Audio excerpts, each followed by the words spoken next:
vivir para dar gloria a ti. Tu palabra declara de manera incuestionable que la única razón por la cual tú nos creaste fue para glorificar tu nombre, de manera que yo no tengo razón para vivir un día más que no sea la gloria de tu ser. No porque soy pastor, sino simplemente porque soy hijo tuyo. Y eso es verdad acerca de cada uno de aquellos a quienes tú llamaste y a quienes salvaste. De manera que en este momento yo quisiera pedirte que tú puedas examinar tu mente, tu conciencia, tu caminar y usar esto como un ejercicio y pensar, preguntarte si verdaderamente tú pudieras contestar a Cristo Jesús, si Él estuviera aquí físicamente contigo en una entrevista y tú pudieras decir con la boca abierta: Señor, yo vivo para dar gloria a ti. Si esa no es la motivación de tu vida, es un buen tiempo para decirle: Señor, estoy escuchando, tu palabra dice, o ahora recuerdo, que tú nos llamaste para glorificar tu nombre. De hecho, tú creaste a Adán y Eva para glorificar tu nombre. Si no es así, tú le puedes pedir perdón y decirle: Señor, tú eres quien obra el querer y el hacer, cambia mi disposición de espíritu, de manera que no importa dónde yo trabaje, qué tipo de trabajo haga, lo que haga, permite que de alguna forma yo descubra cómo hacer eso para la gloria de tu nombre, para que tú estés complacido y yo pueda estar satisfecho haciendo lo que tú me llamaste a hacer. Y ahora te pedimos que tú tomes la palabra y por medio del Espíritu que mora en nosotros la aplique a nuestras mentes para transformación de la misma, para exaltación de tu nombre, para ayudarme a entender mucho mejor las bendiciones que he recibido en Cristo Jesús. Sé con el predicador, tómalo en tus manos, úsalo para lo mismo, para glorificarte en manera extrema. En Cristo Jesús. Amén. Amén. Te pido que abras el libro de Romanos, capítulo 8, donde estuvieron la semana pasada. Cuando Jairo estuvo aquí predicando, Jairo Nanú, yo no estuve, estaba fuera del país. Y en el día de hoy yo quise tomar un texto del mismo capítulo 8 como una forma de darle, no sé si la palabra es continuación, porque mi texto precede al de Jairo, pero darle como cierto contexto a el tema que Jairo tomó, que tenía que ver con la adopción, nuestra adopción o el espíritu de adopción. Las bendiciones, ¿verdad?, de ser hijo de Dios, lo extraordinario que es ese privilegio. Y ciertamente es un privilegio el que tú y yo podamos ser personas, seres humanos, criaturas destituidas de la gloria de Dios, que han manchado la imagen de Dios, que al mismo tiempo vivimos violando la ley de Dios y que a pesar de todo eso, Dios haya querido tomarnos para incorporarnos a su familia y adoptarnos como hijo para compartir las riquezas de su gloria con su unigénito. Y que ese Padre haya estado en disposición de dar el unigénito y el unigénito dar la vida por personas que no queríamos saber de Él, que éramos enemigos de Él en el primer lugar, y que hubiese estado dispuesto a ser burlado y clavado en un madero para pagar con sangre, con su propia sangre, los pecados de hombres y mujeres que se habían corrompido, alejados, desviados del camino de Dios. Eso es humanamente incomprensible. Pero eso es exactamente lo que ha ocurrido. En el día de hoy yo quiero entonces tomar ese texto de la carta de los Romanos, al principio de la carta, un texto que precede, como ya mencioné, el texto que Jairo expuso, pero que nos ayuda a ver lo bendecido que nosotros somos. Y ese texto se encuentra a partir del versículo 1 hasta el versículo 6. Creo que su boletín decía hasta el versículo 9, pero lo cierto es que este texto es tan rico, es una cantidad de información y de entendimiento teológico empaquetado en un solo capítulo que requeriría 5, 6, 7, 8 quizás mensajes para desempacarlo. Y por eso a duras penas y corriendo un poco al final, yo llegué hasta el versículo 6, a lo mejor lo ideal sería dejarlo en el 3, para ser honesto, y hacer otro mensaje de ahí en adelante. Pero veremos qué hacemos en este tiempo. Esto es lo que la palabra de Dios dice. Por tanto, ahora no hay condenación para los que están en Cristo Jesús, los que no andan conforme a la carne, sino conforme al Espíritu. Porque la ley del Espíritu de vida en Cristo Jesús te ha libertado de la ley del pecado y de la muerte. Pues lo que la ley no pudo hacer, ya que era débil por causa de la carne, Dios lo hizo, enviando a su propio Hijo en semejanza de carne de pecado, y como ofrenda por el pecado condenó al pecado en la carne, para que el requisito de la ley se cumpliera en nosotros, que no andamos conforme a la carne, sino conforme al Espíritu.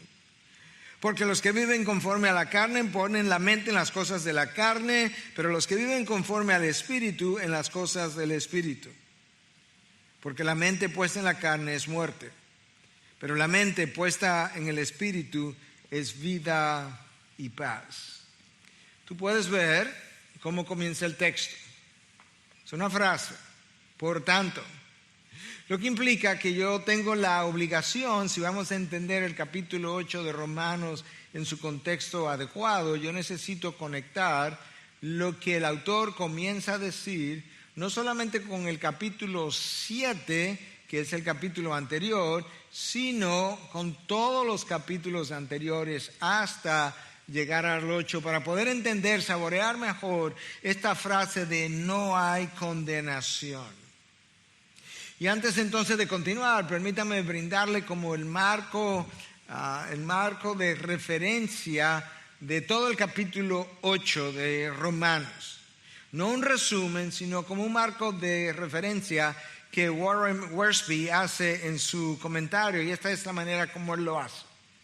Pero antes de mencionar la manera como lo hace, déjame decirte algo. Si hay un capítulo que tenga, o si hay una porción de la Biblia que tenga una declaración de libertad, este es el capítulo.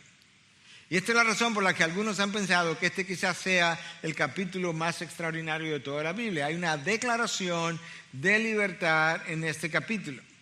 Warren Wiersbe entonces habla de que en realidad el capítulo tiene 4 declaraciones de libertad. Y esto es como él lo divide. Libertad de juicio, versículo del 1 al 4, y ese es mi tema hoy. Libertad de posibles derrotas o fracaso, versículo del 5 al 17. En otras palabras, el cristiano pudiera tropezar, pudiera caerse, pudiera sufrir consecuencias, pero él no va a fracasar. Si verdaderamente es cristiano y el Espíritu de Dios mora en él, él va a terminar esa carrera tarde o temprano. Número 3, libertad del desánimo, versículo 18 al 30. Y número 4, libertad del temor, versículo 31 al 39. El capítulo comienza con una frase de liberación. No hay condenación. No hay condenación para los que están en Cristo Jesús. De una forma no solamente presente, sino una forma futura, una declaración futura. En el futuro tampoco habrá condenación para aquellos que verdaderamente están hoy en Cristo Jesús. Y luego termina con una declaración acerca de la imposibilidad de la perdición de uno de los hijos de Dios. Nada nos podrá separar del amor de Cristo, del amor de Dios en Cristo Jesús. De manera que comienza con una frase de liberación, no condenación, termina con una declaración de no separación o una declaración acerca de la imposibilidad de que un hijo de Dios pudiera perderse en el camino. Yo creo que Jairo mencionó algo de eso. Pero entre la primera frase, no condenación, y la última frase, no separación, pudiéramos tener una tercera frase, no hay derrota, no hay fracaso para aquellos que han nacido de nuevo a pesar de los tropiezos que pudiéramos tener en la vida. Y todo esto es posible debido a la vida, muerte y resurrección de Cristo. Necesitamos las 3 cosas. La muerte de Cristo sin la vida de Cristo no tiene valor para mí. La resurrección de Cristo sin la muerte o la vida de Cristo también pierde su valor. Y esta es la razón. Durante su vida, Cristo cumplió la ley a cabalidad, y ese cumplimiento de la ley es lo que lo califica para irse y crucificarse como sacrificio vivo, agradable a nuestro Dios. De lo contrario, Él no hubiese podido ser tal sacrificio. De manera que yo necesito la obediencia, lo que se llama la obediencia activa de Cristo, y la obediencia pasiva de Cristo. La obediencia activa es toda su vida, como Él obró y como Él se sometió a la voluntad del Padre sin pecar. Y la obediencia pasiva es como Él se dejó clavar allí y derramó sangre para el perdón de nuestros pecados. Allí Él triunfa, y la victoria de Cristo es mi victoria. Pero la razón por la que la victoria de Cristo es mi victoria es porque una vez yo pongo mi confianza en Él, el Espíritu Santo viene a morar en mí, y la victoria que yo voy a obtener, la voy a obtener por medio del nuevo poder que reina en mí, que me gobierna, que mora en mí.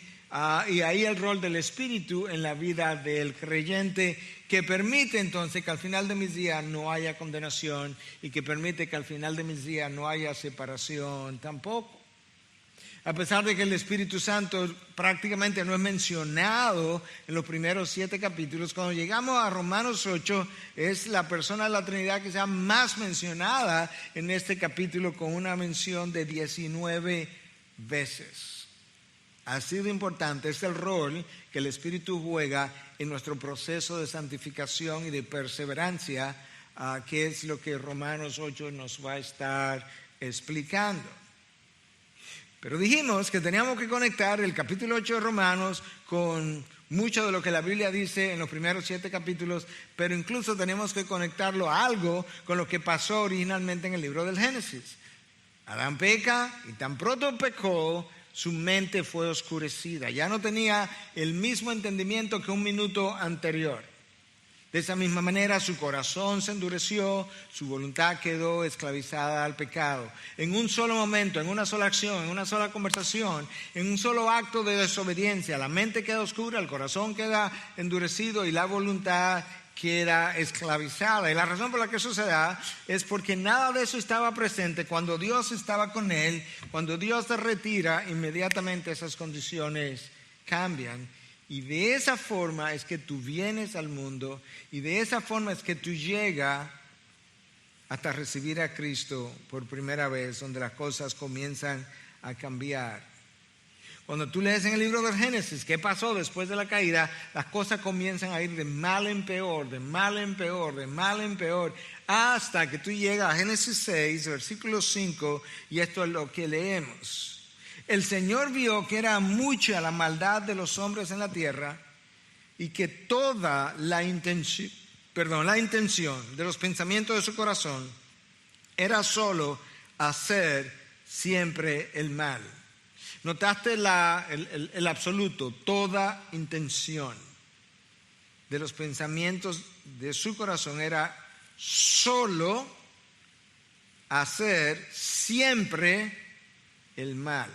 La raza humana llegó a un estado de deterioro tal que cada intención que él tenía era solamente hacer el mal siempre. Y eso es lo que causa el diluvio y la destrucción prácticamente de todo el planeta. Si tú haces un fast forward o avanzas rápidamente hasta Romanos 1:18, tú te encuentras con esta afirmación que la ira de Dios se manifiesta desde el cielo contra toda impiedad e injusticia de los hombres que suprimen la verdad. De manera que ahí una vez más tú estás leyendo algo de malas noticias acerca del hombre que no conoce a Cristo, porque Él es quien suprime la verdad. Y mucho de esto lo hemos visto en este año, tanto en el mundo de la política como en el mundo de la medicina, lamentablemente, con esta pandemia y estudios que han sido publicados y han tenido que ser retirados después porque no correspondían a la verdad. La palabra de Dios dice, cuando el hombre se comporta de esa manera, Dios manifiesta su ira desde los cielos de diferentes maneras, de diferentes colores, de diferentes tamaños, en diferentes tiempos, pero Él no lo deja pasar por alto contra todo el mundo que suprime la verdad. Entonces el apóstol Pablo nos deja ver en los 2 capítulos y medio de Romanos, los primeros 2 capítulos y medio, capítulo 1, capítulo 2, la mitad del capítulo 3, que todo el mundo yace bajo esa condenación, no importa si es judío o gentil, no importa si hubiese tenido a Abraham como progenitor o no, todo el mundo yace bajo esa condenación. Sin embargo, cuando tú llegas al capítulo 8 de Romanos, tú te encuentras de repente con que ahora no hay condenación para aquellos que están en Cristo Jesús. Y de eso yo quiero hablar en esta mañana, de esa libertad de juicio.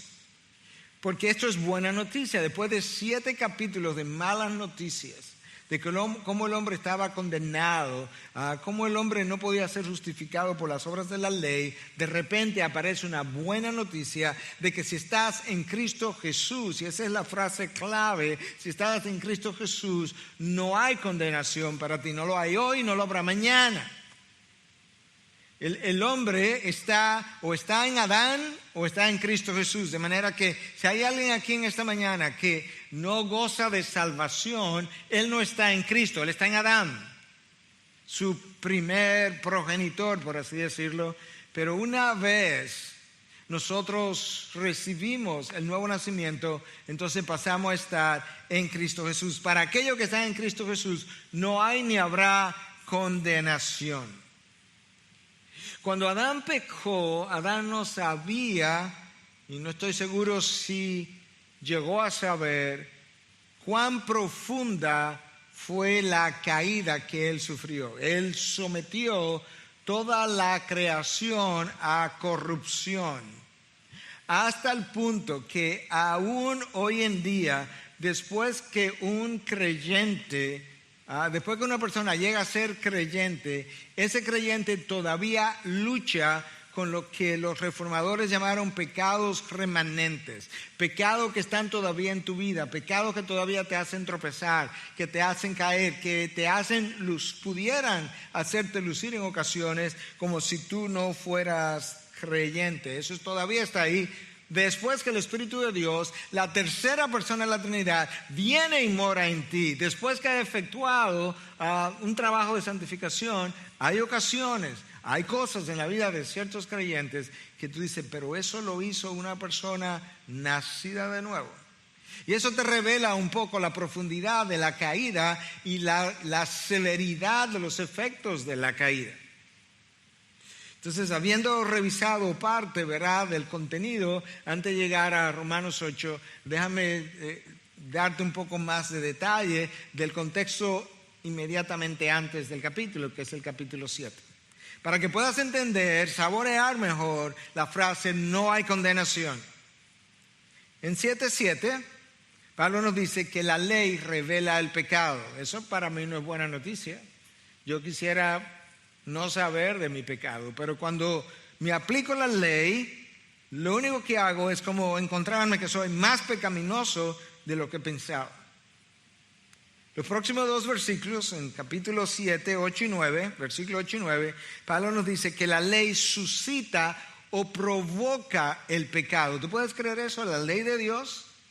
La ley de Dios provoca al hombre pecador, lo provoca a pecar. De hecho, Pablo dice que el pecado lo engañó. Y cuando lo engañó, lo que la ley hizo fue que produjo en él todo tipo de codicia. La ley de Dios. Esa es la razón por la que cuando tú le pides a un niño y le dices, mira, regresa, o a un joven, regresa a las 9, él te dice, no, a las 9 no, eso es muy temprano, a las 9:30. No, yo te dije a las 9. ¿Y por qué no puede ser a las 9:30? Porque continuamente las prohibiciones, las reglas, las leyes, incluyendo si es la de Dios, incitan a la carne a rebelarse y a querer hacer lo que la carne quiere hacer. Eso para nosotros no es buena noticia, tener una ley de Dios que es santa, como vamos a ver, que lo que hace es provocar al pecado. Versículos 10 y 11 dice que la ley mata. El Espíritu vivifica, pero la ley mata. Eso es como mala noticia. Versículos 12 y 13 nos habla de cuán pecaminoso es el pecado. La ley revela cuán pecaminoso el pecado es. Y eso parecería como que no está gramaticalmente correcto, pero eso es como Pablo lo dice. Pablo no pudo encontrar otra palabra para describir al pecado peor que pecado, y por eso él dice que la ley nos deja ver cuán pecaminoso es el pecado. Es como si la ley nos dejara ver cuán negro de color es esta cinta negra. Es una repetición de la idea. Bueno, si la ley me va a dejar ver cuán pecaminoso es mi pecado, eso como que no luce buena noticia para mí. Pero si eso no es suficiente, yo sigo leyendo y cuando llega el versículo 14, yo encuentro que la ley no me puede cambiar. Wow. La ley no puede empoderarme para hacer el bien. Puedo conocer la ley, pero yo no tengo ningún poder extra para hacer el bien por medio de la ley. La ley no puede libertarte, versículo 21 al 25. La ley no puede empoderarte, había dicho, versículo 15 al 21, y ahora la ley no puede libertarte, versículo 21 al 25. Cuando tú lees eso, tú te quedas con la impresión que el problema está en la ley, pero Pablo explica, no, el problema no está en la ley. Hay un problema, hay una inhabilidad en la dinámica que existe entre el hombre y la ley, pero no está en la ley el problema, no está la debilidad, no está en la ley. De hecho, en 7:12 Pablo dice que la ley es santa, es justa y es buena. Si la ley es santa, es justa y es buena, entonces no puede ser que el problema esté en la ley. Tenemos que irlo a buscar a otro sitio, pero todavía no hemos llegado ahí. Si la ley es santa, entonces no hay impureza en la ley. Si la ley es justa, lo que la ley condena es justo. Si la ley es buena, de alguna manera yo necesito la ley porque es buena, dice Pablo. Entonces, ¿para qué me sirve la ley? Bueno, por un lado, la ley de Dios resumida en los 10 mandamientos revela el carácter de Dios, eso es bueno. Por otro lado, la ley, al tener yo que cumplirla tan perfectamente, me empuja hacia Cristo porque yo no puedo hacerla y de alguna manera actúa, como Pablo explica a los Gálatas, como un ayo o una nodriza o una niñera que me lleva a la madurez hasta yo llegar a Cristo y encontrar a alguien que sí ha cumplido la ley. En ese sentido, la ley es buena. La ley también de alguna manera ejerce cierto freno sobre los individuos, incluyendo el hombre pecador incrédulo. La ley moral de Dios en su conciencia ejerce un cierto freno, de manera que la ley tiene un buen propósito. Sin embargo, no me puede salvar. Entonces esto es como un dilema. Y es todavía más problemático cuando yo recuerdo que en Romanos 3:20 me dicen que por las obras de la ley ningún ser humano será justificado delante de él, pues por medio de la ley viene el conocimiento de pecado. Me dicen dos cosas. Número uno, tú tienes la ley que es buena, que es santa, que es justa, pero quiero que sepa que nadie que se dedique a hacer las obras de la ley puede ser justificado por las obras de la ley. Entonces, ¿para qué quiero la ley?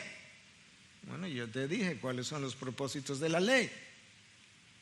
En segundo lugar, me dice que por medio de la ley viene el conocimiento del pecado. En otras palabras, mientras más conozco la ley, mientras más conozco sus implicaciones, más pecado encuentro que yo tengo en mí. Entonces ahí yo tengo como un gran dilema. Estamos en Romanos 7 todavía porque es el entendimiento de Romanos 7 lo que debiera ser que el cristiano que llega a Romanos 8 cuando lea, wow, no hay condenación para los que están en Cristo Jesús, quisiera saltar, aplaudir, cantar, celebrar, porque es que todo esto es como mala noticia, mala noticia, mala noticia, hasta que de una manera Pablo revela la otra cara de la moneda. Entonces ahí vamos a llegar un poco más adelante. Pero Pablo dice en Romanos 7, Pablo presenta la lucha que el cristiano nacido de nuevo, de hecho, Pablo escribe a Romanos como 25 años después de su conversión, de manera que Pablo es un teólogo consumado para esta época. Es un pastor, es un plantador, tiene experiencia, ha estado en el tercer cielo y Pablo dice, yo tengo una lucha porque muchas veces eso que yo quiero hacer no lo hago. Y eso que yo no quiero hacer, termino haciéndolo. Entonces él comienza a explicar dónde que está la dicotomía, dónde que está la lucha y por qué está la lucha. Y él dice en el versículo 23, y es lo siguiente, es que en 22-23, es que en mi hombre interior yo veo esto, yo puedo deleitarme en la ley de Dios en mi hombre interior. En mi mente yo puedo pensar en la ley de Dios y decir, wow, cuánto amo tu ley. Pero al mismo tiempo, versículo 23, veo otra ley en los miembros de mi cuerpo que hace guerra contra la ley de mi mente y me hace prisionero de la ley del pecado que está en mis miembros. Yo explicaré eso un poco mejor. Pablo dice que hay otra ley. Hay una ley de Dios en la que él se puede deleitar en su mente. Pero hay una ley del pecado de la cual vamos a hablar cuando lleguemos a Romanos 8, que está en los miembros de su cuerpo, que hace guerra contra él y lo lleva a hacer lo que él no quiere hacer y le impide muchas veces hacer lo que él sí quiere hacer. Y es una guerra. Pablo está pensando de este lado de la moneda en el versículo 24 y de aquel lado de la moneda en el versículo 25. Escucha cómo él expresa la maldición y la bendición. Y es la bendición lo que da pie a Romanos 8:1.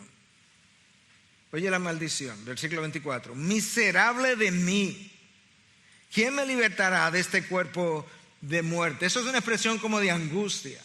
Vivir en esta lucha. Yo quiero hacer una cosa y no la hago. No quiero hacer una cosa y termino haciéndola. Esta lucha es como miserable de mí. ¿Quién me va a libertar finalmente de este cuerpo de muerte? Refiriéndote a este cuerpo caído que aún no ha sido glorificado. Porque ahí es donde están los miembros de mi cuerpo, que está la ley del pecado actuando. Porque mi alma ya la regeneraron. Entonces en el próximo versículo Pablo dice lo siguiente: gracias a Dios, esta es la bendición, por Jesucristo Señor nuestro. Así que yo mismo, por un lado, con la mente sirvo a la ley de Dios, pero por el otro lado, con la carne, a la ley del pecado.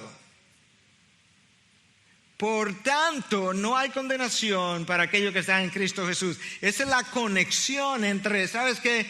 Cristo ha hecho posible lo que yo no puedo hacer, y es Cristo que hace también posible el hecho de que no haya condenación para aquellos que estamos en Él.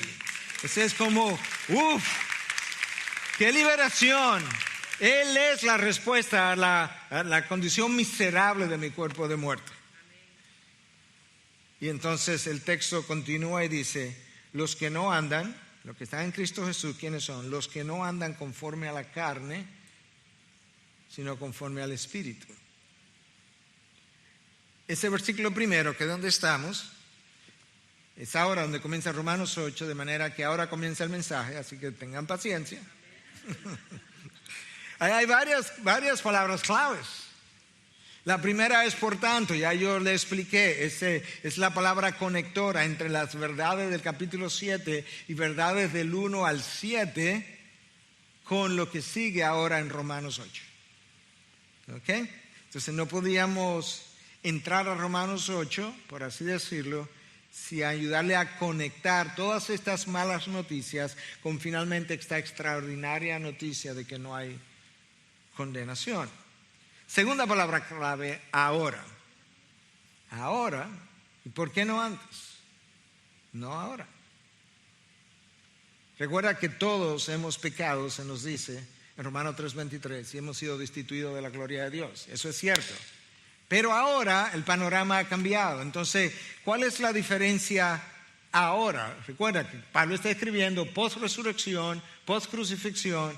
Ahora que el Hijo ha cumplido las exigencias de la ley, ahora que el que no conoció pecado fue hecho pecado para que yo pueda ser hecho justicia de Dios en él, ahora que Cristo pagó la pena por el pecado, ahora que Jesús conquistó el pecado y la muerte, ahora que Él resucitó y dejó la tumba vacía, ahora que Dios ha hecho posible la salvación por gracia, por medio de la fe y no por obra, ahora no hay condenación para aquellos que están en Cristo Jesús. Por eso es que es ahora.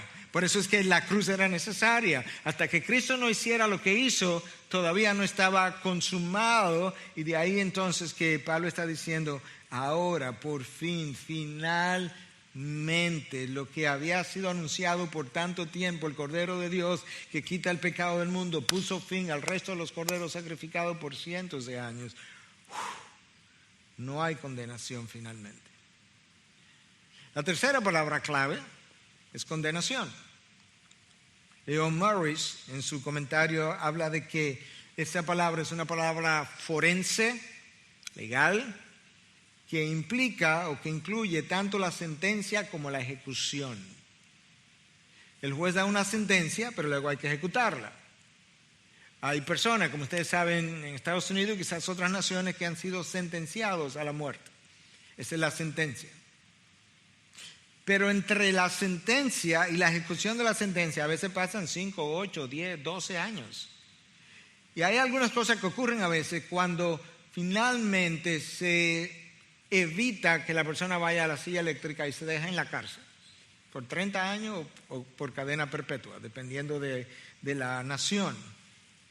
La ejecución de la pena de muerte se paró, pero le dejaron la sentencia de prisión. Resulta que cuando Pablo dice no hay condenación, el término condenación es un término forense que implica que la sentencia no está contra mí ni la ejecución tampoco, ninguna de las dos, ambas han sido eliminadas. Eso es una nueva noticia. No solamente es una nueva noticia, es una buena noticia, porque hasta ahora yo lo que tenía era muchas malas noticias acerca de cómo es que la ley me condenaba y cómo la ley funcionaba. De manera que esto es una buena noticia, es una nueva noticia, es una gran noticia, pero ¿sabes qué? Es una noticia única. Porque como explicamos hace meses atrás, en ningún otro sistema religioso tú encuentras salvación por gracia. C.S. Lewis estaba en una reunión de religiosos cuando él entró, había salido y entró, y había una discusión, y él preguntó de qué se trataba la discusión, y entonces ellos le dijeron, bueno, estamos tratando de ver si hay algún otro sistema religioso donde la salvación sea por... No, perdón, si hay algo... Estamos hablando de los sistemas religiosos y queríamos saber si hay algo que fuera exclusivo de la religión cristiana y tenemos un rato aquí discutiendo y no nos hemos podido poner de acuerdo. Y Lewis dijo, no, pero eso es fácil. Y preguntaron, bueno, ¿cuál es? Él dijo, la salvación por gracia. Tú no encuentras eso en ningún otro lugar. En todas las demás religiones la palabra clave es hacer. Tú tienes que hacer algo.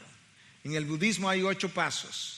En el hinduismo hay un karma que tú tienes que purificar y tienes que sufrir en la medida que tú vas reencarnando. Y hay reencarnaciones que tú tienes que sufrir. En el Islam hay cosas que Alá demanda que tú tienes que hacer. En la religión cristiana no hay nada que hacer para ser salvo porque Cristo dijo consumado es. Y cuando Él dijo consumado es, todo estaba hecho. No había nada que agregarle, nada que terminar. Todo estaba completado por toda la eternidad y por todos y cada uno de los elegidos. ¿Imagina? Que ese día todo había sido hecho. Esa es la razón por la que en el capítulo 8 de Romanos no hay un solo imperativo. Pablo escribe sus cartas de una manera que en la primera parte de sus cartas frecuentemente él tiene como las cosas que Dios ha hecho. Efesios es una buena carta para verlo así. Capítulo 1 al 3, todo lo que Dios ha hecho. Y los verbos están ahí en indicativos. Y luego versículo 4 al 6, capítulo 4 al 6, hay múltiples imperativos de cosas que nosotros debemos hacer. No para ser salvos, sino porque somos salvos. En el capítulo 8 de Romanos, un capítulo largo, 39 versículos, no hay un solo imperativo. Es como que Pablo está diciendo, mira, escúchame, yo lo que quiero que tú hagas es que reflexione acerca de los beneficios que Cristo te ha traído a tu vida, porque no hay nada que tú tengas que hacer para gozar de esos beneficios. De manera que son parte de la salvación, es como que son parte del paquete. Entonces, como no hay condenación, no hay maldición de la ley. No hay maldición de la ley, no porque Cristo abolió la ley, sino porque Cristo cumplió la ley. Y cuando cumplió la ley, entonces ahora, cuando Dios me mira a mí, Él ve el cumplimiento de la ley de Cristo como si yo la hubiera cumplido, me la carga a mi cuenta tiene ley cumplida, cuando en realidad yo no la cumplí. A mí me tratan como si yo la hubiese cumplido y a Cristo lo trataron como si Él no la hubiera cumplido. ¿Te imaginas eso? ¿Le harías eso tú a tu hijo?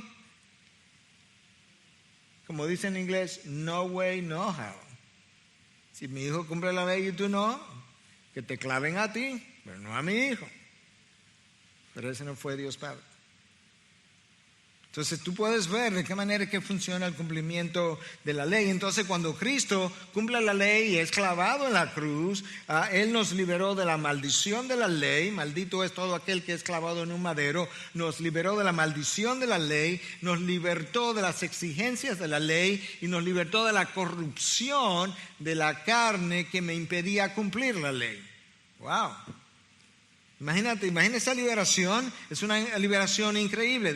Me libera de la maldición de la ley, de las exigencias de la ley, de la corrupción de la carne que me impedía cumplir la ley. Este fue el versículo 1, versículo 2. Porque la ley del Espíritu de vida en Cristo Jesús te ha libertado de la ley del pecado y de la muerte. Este versículo tiene dos leyes que tenemos que ver cómo es que funcionan. Escucha, la ley del Espíritu de vida, ley número 1, en Cristo Jesús te ha libertado de la segunda ley, la ley del pecado y de la muerte. ¿Cómo funciona eso? ¿Cómo lo interpreto? Bueno, en Romanos 8, Pablo y en otros pasajes, Pablo suele referirse a la ley del pecado como el principio operativo que te mueve, te motiva, te impulsa a pecar. Y de la misma manera, la ley del Espíritu de vida es el nuevo poder, el nuevo principio operativo, motivación que el Espíritu provee para que te dirija en una dirección contraria al pecado. Entonces Pablo está diciendo aquí, porque la ley del Espíritu de vida en Cristo Jesús te ha libertado de la ley del pecado. La ley del pecado es el impulso, motivación, principio operativo que me mueve en esta dirección.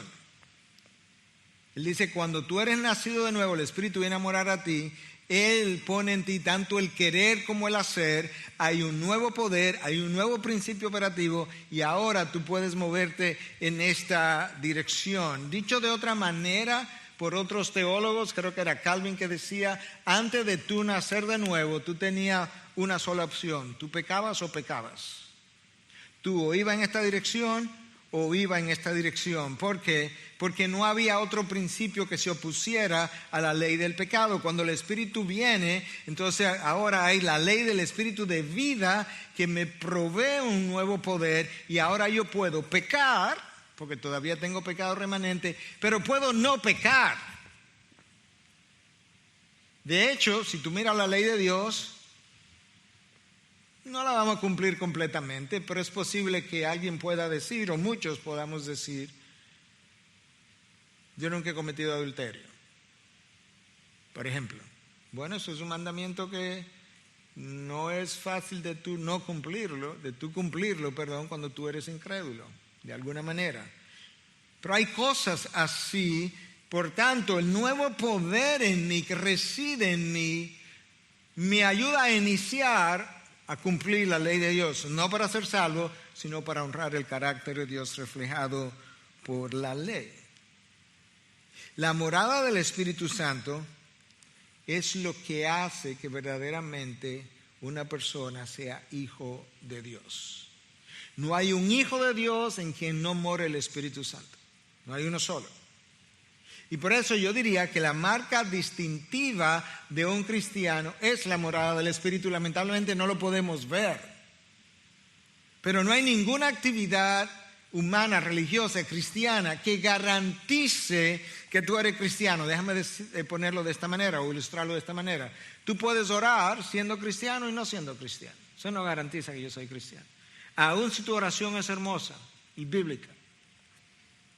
Porque hay un lenguaje que se aprende. La lectura de la palabra no garantiza que yo sea cristiano. El ayuno no garantiza que yo sea cristiano. Los fariseos ayunaban. La meditación en la palabra no garantiza que yo sea cristiano.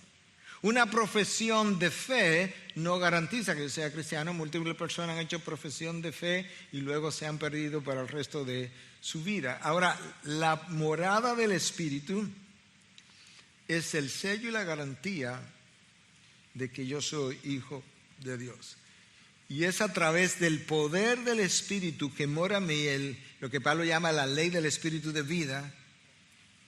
Es a través de ese poder nuevo que yo me puedo oponer al poder del pecado y tener victoria sobre él. Pero se logra después de la llegada del Espíritu Santo. Esta es la razón, quizás, entre otras cosas, por la que Cristo le dice a los discípulos: no salgan de Jerusalén hasta que no llegue el Espíritu Santo. No salgan de Jerusalén hasta que haya en ustedes un nuevo poder, y entonces recibiréis poder. No salgan hasta que ustedes no tengan poder para oponerse al pecado. No salgan hasta que la ley del Espíritu de vida, el nuevo principio operativo, poder, motivación, esté en ustedes, dirigiéndolos, guiándolos y oponiéndose al pecado que todavía permanece en ustedes. Y después de eso, de esa morada, ya yo no soy esclavo. Ya yo no soy esclavo del pecado. Ya yo no soy un hijo de ira. Ya yo no soy un preso condenado o una persona destinada al infierno. No. Yo soy ahora una persona libre. Yo soy un hijo de Dios. Yo soy un coheredero con Cristo, cosa de las cuales Jairo yo sé que le estuvo hablando. Y no solamente eso, sino que yo paso a ser parte de un linaje escogido, de un sacerdocio real, de una nación santa escogida para proclamar las virtudes de aquel que me llamó de las tinieblas a su luz admirable. Te imagino el tremendo privilegio que me concede tener la morada del Espíritu Santo y ser parte de la familia de Dios. Y entonces ahora lo que Pablo está diciendo en el versículo 2, escúchalo otra vez: porque la ley del Espíritu de vida en Cristo Jesús te ha libertado de la ley del pecado y de la muerte. Y en ese estado de libertad yo puedo comenzar a complacer a Dios. Y yo puedo comenzar, iniciar a cumplir la ley de Dios, pero menos iniciar para honrar a Dios. Versículo 3. Pues lo que la ley no pudo hacer, había algo que la ley no podía hacer. Ya que era débil por causa de la carne, Dios lo hizo. La ley no puede, yo lo voy a hacer. Pero no lo puedo hacer a través de la ley porque la ley no puede. Enviando a su propio Hijo en semejanza de carne de pecado. En semejanza de carne, no es de pecado. No es que Él vino como un hombre pecaminoso, sino en semejanza de esta carne de pecado, que se parecía a mí o a nosotros. Y como ofrenda por el pecado, cuando se crucificó en la cruz, condenó al pecado en la carne. Es como si estuvieran personificando al pecado. Y algo dice: Cristo, cuando se ofreció, condenó al pecado, como si hubiese dicho condenó a Juan o a José. ¿Qué pasa cuando tú condenas al pecado? Le quita el poder al pecado. Por eso es la expresión que Pablo está usando.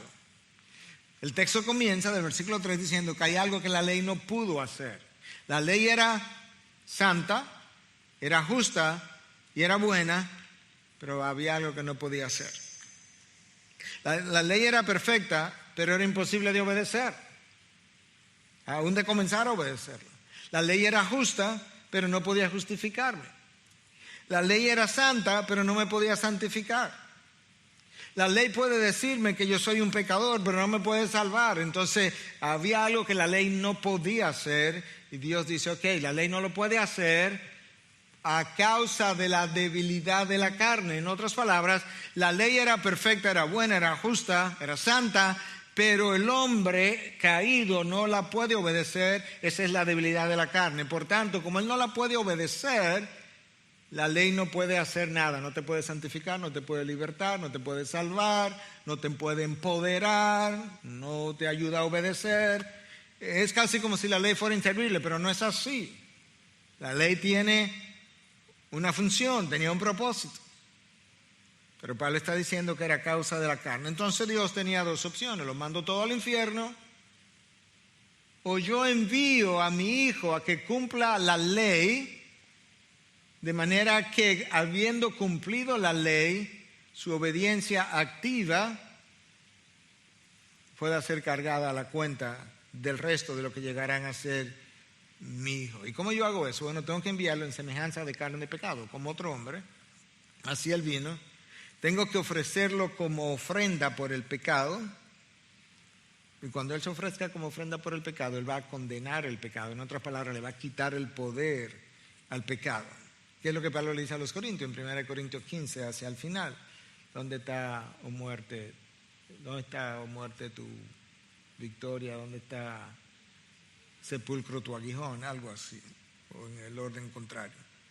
Entonces Cristo le quita el poder, le quita al pecado el poder de condenación sobre nosotros, y Cristo le quitó al pecado el dominio que tenía sobre nosotros. Son dos cosas. Antes de yo morir, el pecado me dominaba. Antes de yo nacer de nuevo, el pecado me dominaba. Cristo le quitó ese dominio una vez el Espíritu viene a morar a mí. Pero después que yo moría, no solamente el pecado me dominaba en vida, el pecado me condenaba entonces al infierno. Cuando Cristo vino y pagó por mi pecado, le quitó también el poder de la condenación al pecado. Ahora nosotros estamos empoderados por el Espíritu para iniciar una nueva obediencia. Escucha eso, estamos empoderados por el Espíritu para comenzar una nueva obediencia. Eso explica el versículo 4 ahora. Para que el requisito de la ley se cumpliera en nosotros, que no andamos conforme a la carne, sino conforme al Espíritu.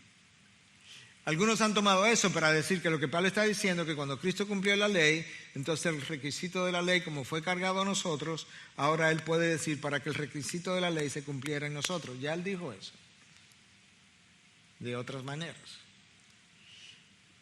La mayoría lo toma de esta otra forma y yo creo que tiene sentido. Si ahora nosotros hemos sido empoderados para comenzar una nueva obediencia, lo que Pablo está diciendo es, la obediencia que tú requerías para honrar la ley, ahora tú puedes tenerla, nunca a perfección, pero puedes tenerla porque tú tienes un nuevo poder, que es el poder del Espíritu. Entonces comienza a vivir conforme al Espíritu y tú verás que comenzarás a honrar la ley de Dios con mayor frecuencia. Escucha otra vez el versículo 4.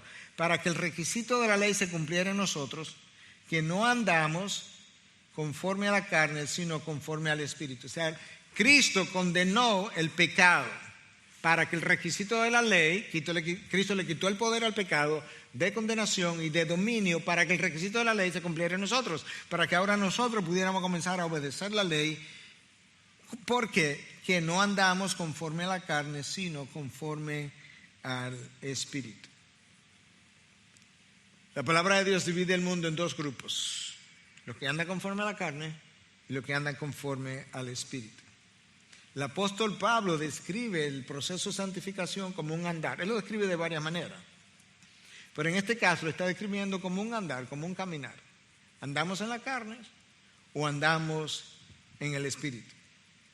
Entonces él nos está diciendo ahora que como el Espíritu ha venido a morar en nosotros, yo debo andar conforme al Espíritu y no conforme a la carne. Andar conforme al Espíritu es similar, para ver cómo Pablo lo dice en otras ocasiones, a ser guiados por el Espíritu. Romanos 8 habla de eso. Todos los hijos de Dios son guiados por el Espíritu. No hay un hijo de Dios que no sea guiado por el Espíritu. Pastor, ¿y entonces por qué es que nosotros pecamos? ¿Por qué es que nosotros tomamos malas decisiones y estamos siendo guiados por el Espíritu? Bueno, están siendo guiados por el Espíritu, pero no estamos necesariamente escuchando la voz del Espíritu. No estamos necesariamente obedeciendo los impulsos del Espíritu. No estamos necesariamente orando, reflexionando, tratando de conectarnos en la misma onda de transmisión del Espíritu, por ponerlo en un lenguaje cotidiano. Por tanto, entonces terminamos desobedeciendo muchas veces. En ocasiones yo he estado manejando en algún lugar, quizás te ha pasado a ti, y mi esposa me ha dicho, bueno, dobla aquí, que yo creo que es por aquí. Bueno, ella está tratando de guiarme. Yo digo, no, es por aquí.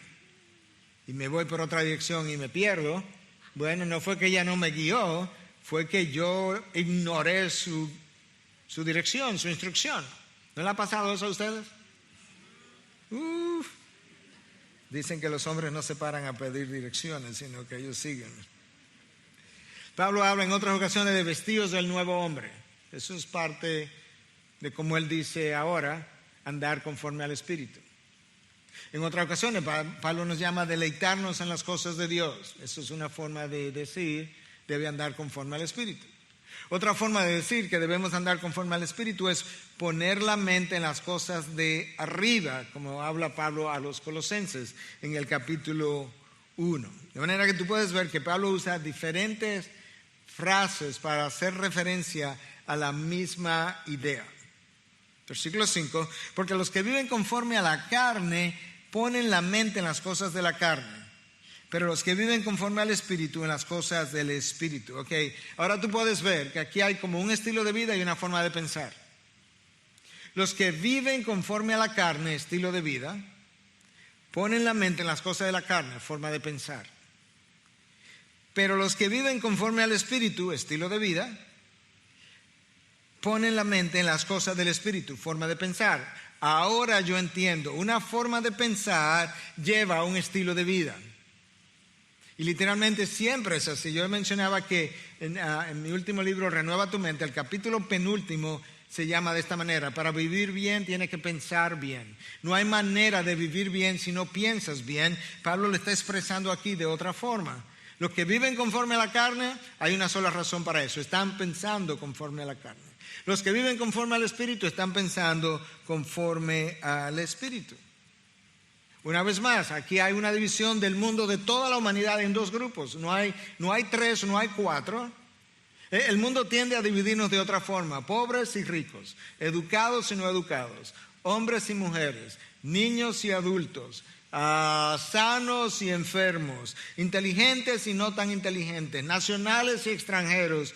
Dios dice: no, yo lo estoy agrupando a todos de dos maneras nada más: los que andan conforme al Espíritu y los que andan conforme a la carne. Un estilo de vida con una forma de pensar, actitudes y obras. Ahora alguien pudiera preguntar: ok, ¿cómo lucen los que andan conforme a la carne? ¿Cómo lucen los que andan conforme al Espíritu? Yo creo que la mejor descripción de eso la da Pablo a los Gálatas. Y de hecho, el lenguaje, por lo menos inicialmente, es casi idéntico. Escucha lo que Pablo le dice a los Gálatas en el capítulo 5, comenzando en el versículo 19. O sea, ¿cuál es la pregunta? ¿Cómo lucen los que andan conforme a la carne? Porque quizá yo puedo ver algo de eso en mí. Ahora bien, dice Pablo, las obras de la carne son evidentes, las cuales son dos puntos. ¿Escuchaste? Yo no creo que pueda estar, te la voy a ir leyendo ahora. Yo no creo que pueda estar más claro de ahí. Las obras de la carne son evidentes, las cuales son. Raramente tú encuentras cosas tan directamente dichas, las cuales son. Dos puntos. Inmoralidad. Quizá alguien está diciendo: yo no estoy ahí. Impureza. No estoy ahí. Sensualidad. Idolatría. Quizá tú piensas: no estoy ahí. No, ahí estamos todos. Todos, absolutamente todos, ahí no se escapa nadie. Lo que pasa es que nosotros somos más sofisticados y no hacemos estatuas de yeso y de bronce y demás. Nosotros la ponemos en el corazón. Idolatría, hechicería, enemistades, pleitos. ¿No ha estado ahí? Celos, enojos, rivalidades, disensiones, herejías, envidias. Bueno, estas son más extremas ahora: borracheras, orgías y cosas semejantes. La lista es muy larga, está diciendo Pablo. Contra las cuales les advierto, como ya lo he dicho antes, que los que practican tales cosas no heredarán el reino de Dios. ¿Por qué? Porque si vives en ese estilo de vida, eso es como evidencia que el Espíritu de Dios no vive en ti. Porque esas son las obras de la carne. Ahora, Pablo llega con esa lista hasta el 21. ¿Y qué tú crees que él hace en el versículo 22 de Gálatas 5? Él comienza a citar el fruto del Espíritu. ¿Tú no crees que Él nos está diciendo que esto es como luce la persona que anda por el Espíritu? Sí, yo estoy seguro de eso. Que Él está comparando, estas son las obras de la carne, estas son las obras del Espíritu. Y tú lo conoces, ¿cuáles son las obras del Espíritu? Amor, gozo, paz, paciencia, benignidad, bondad, fidelidad, mansedumbre y dominio propio. Ese es el fruto del Espíritu. Ahora, es posible que un creyente en quien mora el Espíritu pudiera temporalmente andar en la carne, tristemente y dolorosamente sí. Si tú me dices, bueno, ¿dónde está eso en la Biblia para que usted pueda sustentarlo? Me alegro que preguntaros. Pablo le escribe a los Corintios. Escucha lo que le dice. Así que yo, hermanos, si le llama hermanos, Pablo cree que son creyentes. Si no lo eran, era otra cosa, pero Pablo cree que le está escribiendo a los creyentes. Así que yo, hermanos, no pude hablarles como a espirituales, sino como a carnales. Si no le pudo hablar como espirituales, no estaban andando conforme a la carne, al espíritu. Si tuvo que hablarle como a carnales, es porque estaban andando conforme a la carne. ¿Quiénes? Hermanos. Como a niños en Cristo. E incluso Pablo dice, ustedes están en Cristo, pues son unos niños en Cristo. Y como niños en Cristo, son carnales. ¿Cuándo ocurre eso? Cuando permitimos que la ley del pecado, el principio operativo del pecado, yo comienzo a consumirlo, ese principio operativo del pecado, esa motivación, ese impulso, ese deseo, comienza a alimentar mi deseo. Y mientras tanto yo estoy ayunando mi alma de aquellas cosas que producen deseo por Dios, por su causa, por su palabra, por su ley. Si alimentas la carne y no alimentas el espíritu, cosecharás los frutos de la carne. Alguien puede decir, bueno, pero no hay condenación. Si estos hermanos en Corintios realmente eran como niños en Cristo, pero por lo menos para ellos no habría condenación. Yo diría, sí, es verdad que no hay condenación, porque no podemos olvidar eso. Pero no hay condenación, no dice no hay consecuencias aquí debajo que yo vaya a cosechar, que no solamente yo sufro, que mi familia a veces sufre, o que mi iglesia a veces sufre, o que el nombre de Cristo sufre, o el Evangelio sufre. Yo tengo que tomar en cuenta todas esas cosas, porque yo no puedo pensar únicamente, lo único que me importa es que yo sea salvo al final. Además, si estoy viviendo de esa forma, quizás no soy salvo. Hay ejemplos en la Biblia de personas que quizás que eran creyentes, que se desviaron y que por un momento tú tenías que decir, bueno, esos son como obras de la carne. Sí, yo creo que los hay. Yo creo que David durante un tiempo, por lo menos por meses, hasta que Natán fue y habló con él después de su gran pecado con Betsabé, yo creo que sí, que él exhibió las obras de la carne. Porque cometió el adulterio, emborrachó al esposo 2 veces, lo mandó a matar, se llevó a la esposa, se quedó callado, no dijo nada, no pensó que había hecho nada malo, hasta que Natán le dice, pero ven acá, David. Yo creo que Salomón era creyente, creo que lo fue al principio, creo que lo fue al final. En otras palabras, yo creo que él se desvió y Dios permitió que esa historia se escribiera para que tú y yo podamos ver que el hombre más sabio, que en un momento dado le dice a Dios, no, mira, no me des nada, dame sabiduría solamente para yo gobernar tu pueblo, es el hombre que decide en un momento dado que él va a experimentarlo todo y él comienza a incurrir en el conocimiento, en saber más. ¿Y sabes qué? Se encontró eso aburrido. De hecho, él dice que mientras más sabía, más dolor tenía. Y yo creo que es verdad. Cuando la iglesia comenzó, yo sabía poco de la vida de la gente y no tenía tanto dolor, ¿no? Mientras más yo sé, más me duele. Incurrió en el placer sexual, vanidad. En el vino, vanidad. En la risa, vanidad. Obra de construcción, vanidad. Plantaciones, vanidad. En el dinero, vanidad. Vanidad de vanidades. Yo creo que él se desvió, yo creo que él cultivó obras de la carne por un tiempo y al final dice, ups, Recuerda a tu Creador en los años de tu juventud.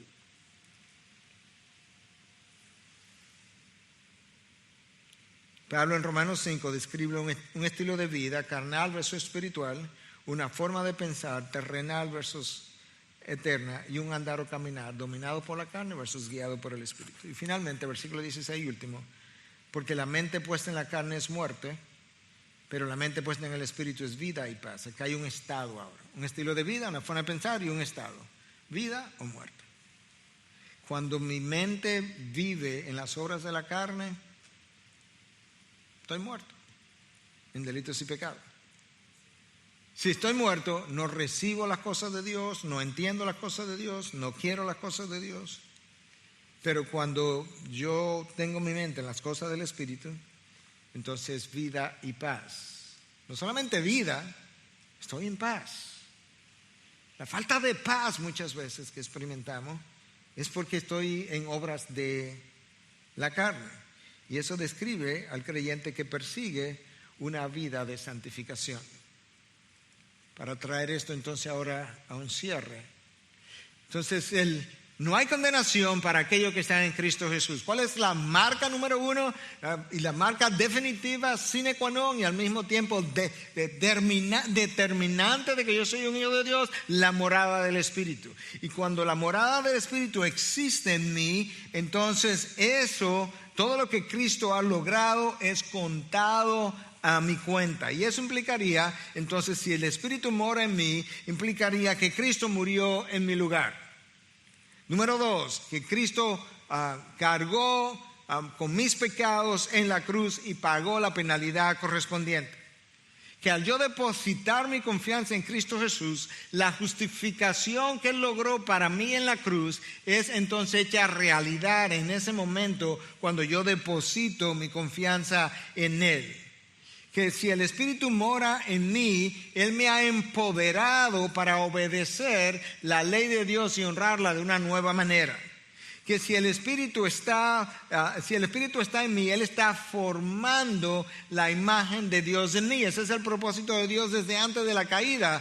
Romanos 8, 28, 29, desde antes de la fundación del mundo, aquello que Dios conoció, los predestinó, y a lo que lo predestinó los llamó, y lo que llamó lo justificó, lo que justificó lo glorificó para ser hecho conforme a la imagen de su Hijo. Desde antes de la eternidad, la imagen fue dañada, el Dios manda al Hijo, el Hijo viene y nos envía al Espíritu para que comencemos a cambiar, a limpiar, a quitar de nosotros todo lo que nos luce como la imagen de Él. Entonces, si el Espíritu mora en mí, Él está formando la imagen de Dios en nosotros. Ese Espíritu morando es la garantía de la perseverancia hasta el final. Esa persona que tiene el Espíritu es guiada por el Espíritu y solo resta que sea sumisa, que pueda someterse a los impulsos del Espíritu, a la voz del Espíritu, a la dirección del Espíritu. Esa persona en quien mora el Espíritu es hijo de Dios, es coheredero con Cristo. Esa persona eventualmente será como Cristo y lo verá exactamente como Él es y pasará el resto de la eternidad con Él, de manera que para el que tiene el Espíritu de Dios en él, para él no hay condenación, para él no hay separación, para él no hay derrota última. Él puede tener un fracaso, él puede tener un tropiezo, él puede tener una caída, pero ¿sabes qué? Si Él comenzó la buena obra en ti, Él la va a terminar. Él va a ser fiel hasta el último día y tú vas a ser santificado y la imagen de Cristo se va a formar en ti y Dios va a cumplir su propósito en ti. Truene, llueve o ventee, no hay nada que lo pueda detener, porque ese es su propósito desde el principio y Él es fiel para completarlo. Imagina cómo las verdades de un solo capítulo, Romanos 8, complementa de eso con todo lo que Jairo tuvo que decirles acerca de la adopción dentro de la familia de Dios, para que tú veas si eso no es motivación suficiente para vivir de otra manera, para vivir en obediencia a Dios, para obedecer, para amar a Cristo y como le amo, obedecer a Cristo, morir por su causa y hacer lo que yo tenga que hacer. Que Dios bendiga su palabra, que bendiga a sus hijos, que sus hijos puedan aquilatar todo lo que tienen en Cristo y que sea el amor por Cristo la motivación número 1 para vivir conforme al Espíritu y no conforme a la carne. Padre, gracias por tu palabra, por tu espíritu. La palabra que nos da entendimiento, que nos da conocimiento, el espíritu que nos da iluminación para entenderla, el espíritu que nos ayuda a predicarla, a enseñarla, el espíritu que nos ayuda a aplicarla, el espíritu que nos da perseverancia, el espíritu que pone en nosotros el querer y el hacer, el espíritu que nos llama a participar en lo que tú estás haciendo. Gracias por grandes privilegios. Gracias por tu gracia, que es mayor que todos y cada uno de mis pecados. Padre, todos mis pecados puestos juntos, desde el primer pecado hasta el último que yo vaya a cometer, no tiene la medida de tu gracia, ni de tu misericordia, ni de tu amor. Yo te doy gracias que tu amor y tu gracia y tu misericordia no tienen medidas, ni tienen medidas de longitud o de ancho o profundidad, ni tienen medidas de tiempo, porque son infinitas, ni tienen limitación de poder.